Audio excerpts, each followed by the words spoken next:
Para sahabat yang terkasih dalam Kristus, saya mengucapkan selamat Paskah. Saya Romo Adrianus Suyadi SY. Saya sedang berkarya di Lembaga Sosial Keuskupan Agung Jakarta, yaitu Lembaga Daya Dharma dan juga Komisi Pengembangan Sosial Ekonomi.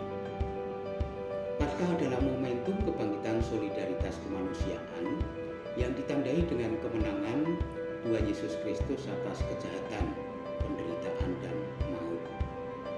Kisah Yesus yang bersolider dengan umat manusia yang berdosa lewat sengsara, wafat, dan kebangkitannya untuk mengalahkan penghinaan, kejahatan, dan maut telah menumbuhkan asa bagi siapa saja yang redup harapan hidupnya.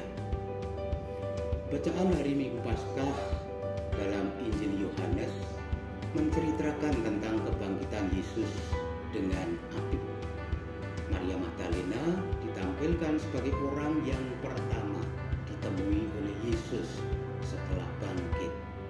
Pengalaman sebagai orang yang sangat dicintai oleh Yesus inilah yang membuatnya sangat terpukul dengan penderitaan dan wafat Yesus. Ia menyaksikan sebagian besar peristiwa yang terkait dengan penyaliban. Dia hadir saat pengadilan terakhir Yesus. Dia juga mendengar Pontius Pilatus mengumumkan hukuman mati atasnya. Dia juga menyaksikan secara langsung Yesus yang dipukuli dan dipermalukan di hadapan orang banyak. Ia termasuk salah satu perempuan yang berdiri dekat dengan Yesus selama penyaliban untuk memberikan penghiburan bagi Yesus yang sedang menderita. Pada hari pertama minggu itu, pagi-pagi benar ketika hari masih gelap, pergilah Maria Magdalena ke kubur Yesus dan ia melihat bahwa batu telah diambil dari kubur. Ia menyangka bahwa Tuhan telah diambil orang dan ia melaporkan kejadian itu kepada Petrus dan salah seorang murid yang dikasihi oleh Yesus. Maria Magdalena diliputi oleh kesedihan yang mendalam, sehingga tidak dapat segera mengenali malaikat utusan Allah yang mengabarkan bahwa Yesus telah bangkit. Bahkan Yesus yang berdiri di belakangnya pun tidak langsung ia kenali. Baru ketika ia dipanggil dengan namanya Maria, ia mengenal Yesus dan langsung berkata, "Rabuni," artinya guru. Pada saat itulah terjadi sukacita kebangkitan yang mendalam dalam diri Maria Magdalena. Sebagai saksi pertama yang melihat Yesus yang telah bangkit, ia diutus olehnya untuk memberitakan kebangkitannya kepada para murid. Maka dengan girang dan riang gembira, ia mewartakan kepada para murid, "Aku telah melihat Tuhan." Maria Magdalena adalah seorang perempuan yang dibebaskan dari 7 roh jahat. Karena rasa syukurnya, ia sungguh setia mengikuti Yesus hingga akhir hidup Yesus. Semua bermula dari rasa syukurnya yang mendalam kepada Yesus atas kesembuhannya. Berkat kesetiaannya ini pula, maka Maria Magdalena menjadi saksi pertama akan Yesus yang bangkit. Ini adalah sebuah kehormatan. Seorang perempuan yang pertama-tama mendapatkan penampakan dari Tuhan Yesus yang bangkit. Ia menjadi sosok yang menarik, bukan hanya karena ia begitu dekat dan mencintai Yesus. Ia adalah sosok perempuan yang dalam budaya paternalistik pada zamannya, termasuk kelompok masyarakat yang dimarginalkan. Dan Yesus sangat memahami konteks budaya waktu itu. Maka dengan membebaskan Maria Magdalena dari 7 roh jahat, 7 setan, Maria Magdalena dibebaskan dari belenggu-belenggu yang bisa menghambatnya untuk berkembang sebagai manusia dan juga berkembang dalam imannya. Dari situlah maka ia yakin bahwa Yesus adalah Mesias yang diharapkan orang-orang Yudea. Para sahabat yang terkasih, sebagai Yesus kami menyadari sebagai orang yang berdosa. Namun kami merasa dipanggil untuk mengikuti Tuhan Yesus seperti Maria Magdalena. Kami diutus terjun di tengah-tengah dunia yang diwarnai dengan berbagai macam tantangan dan ketegangan. Dan di dunia seperti itu, kami dipanggil untuk mewartakan iman, menegakkan keadilan dengan cara berdialog dengan budaya, agama-agama, dan alam ciptaan di mana kita semua tinggal di dalamnya. Salah satu tantangan dan ketegangan yang nyata kita hadapi di dunia sekarang ini adalah adanya jurang antara mereka yang kaya dan mereka yang miskin. Di negeri kita dalam 5 tahun terakhir, angka kesenjangan sosial tahun 2023 adalah yang terburuk. Berdasarkan distribusi pengeluaran atau pembagian kue pembangunan, orang miskin yang jumlahnya 40% terbawah hanya kebagian 18,05% dari kue ekonomi. Sedangkan orang kaya yang jumlahnya 20% teratas mendapat bagian 46,71%. Pertumbuhan ekonomi juga tidak sebanding lurus dengan perbaikan kondisi ekonomi rakyat pada umumnya. Biaya hidup meningkat, masyarakat semakin sulit mendapatkan pekerjaan, bahkan harga-harga bahan pokok pangan pun juga melejit meningkat tajam. Ini tentu saja membuat mereka yang miskin dan tersingkir semakin sulit dalam hidupnya.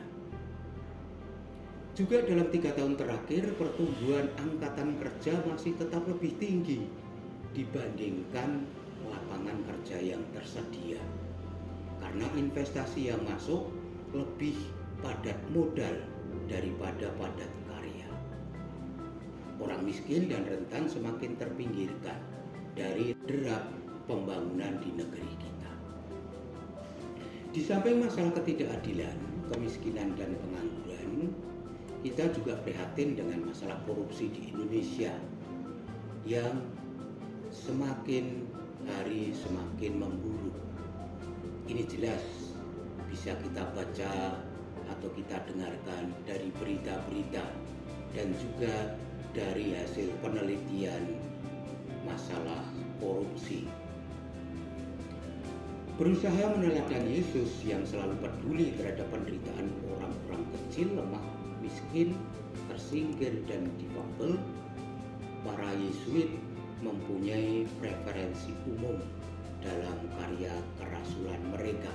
Salah satu dari 4 preferensi yang dicanangkan adalah berjalan bersama kaum miskin, mereka yang terbuang di dunia, mereka yang martabatnya telah teraniaya dalam pelayanan rekonsiliasi dan keadilan. Kita ingin bahwa mereka yang miskin, tersingkir, dan yang martabatnya dirampas dapat mengalami pengalaman kebangkitan seperti yang dialami oleh Maria Magdalena.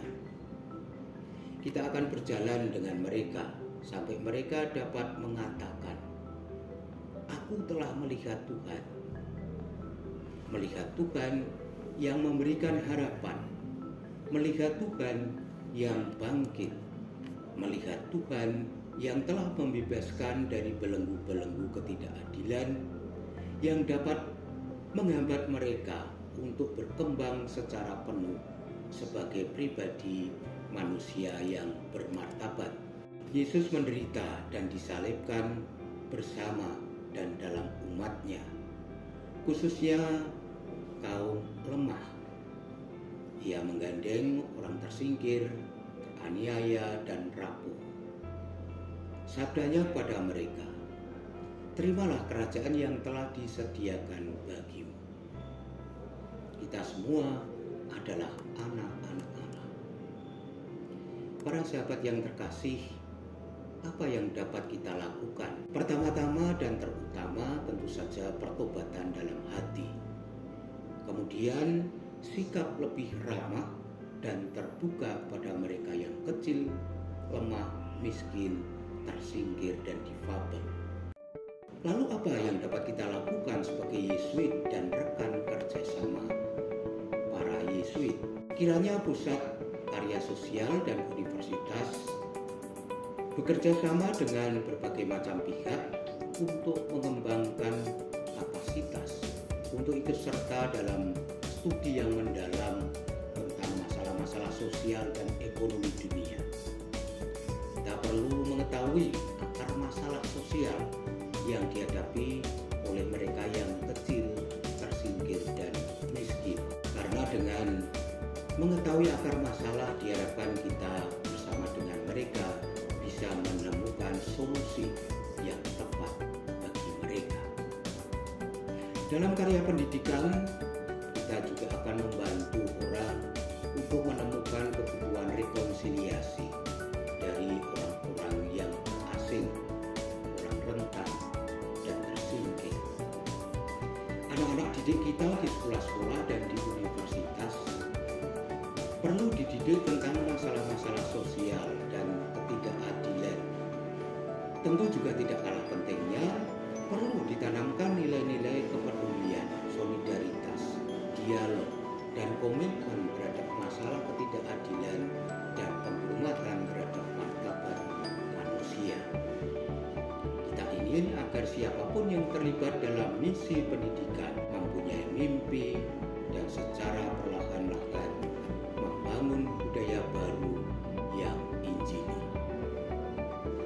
Kita berkomitmen untuk mempromosikan lingkungan yang sehat dan ramah bagi anak-anak dan dewasa rentan. Ini perlu kita lakukan karena kita berkomitmen untuk menghormati martabat manusia sebagai citra Allah yang luhur. Di setiap karya kita ingin menyatukan orang yang terpecah belah, menyembuhkan mereka yang terluka, dan kita juga ingin menjadi saksi iman yang mempromosikan rekonsiliasi berdasarkan pada keadilan dan penghormatan pada hak-hak asasi manusia. Kita ingin membawa harapan bagi dunia. Semua keinginan dan kehendak itu hanya mungkin terwujud jika kita terus disemangati oleh pengalaman Paskah, pengalaman kebangkitan Yesus yang membebaskan mereka yang terbelenggu. Yesus yang solider dan mengidentikan dirinya dengan mereka yang miskin dan tersingkir menjadi teladan dan panutan bagi kita dalam melakukan karya-karya. Seperti halnya yang dikatakan oleh Tuhan sendiri. Sebab ketika aku lapar, kamu memberi aku makan. Ketika aku haus, kamu memberi aku minum. Ketika aku seorang asing, kamu memberi aku tumpangan. Ketika aku telanjang, kamu memberi aku pakaian. Ketika aku sakit, kamu melawat aku. Ketika aku di dalam penjara, kamu mengunjungi aku. Para sahabat yang terkasih, marilah kita bersyukur karena kita seperti Maria Magdalena mengalami Paskah, mengalami kebangkitan dari keterpurukan dan menaruh asa dan harapan untuk dunia yang lebih baik. Selamat Paskah, semoga kabar sukacita dan warta Paskah bisa kita tularkan kepada setiap orang, khususnya mereka yang miskin, lemah, kecil, tersingkir, dan difabel. Selamat Paskah.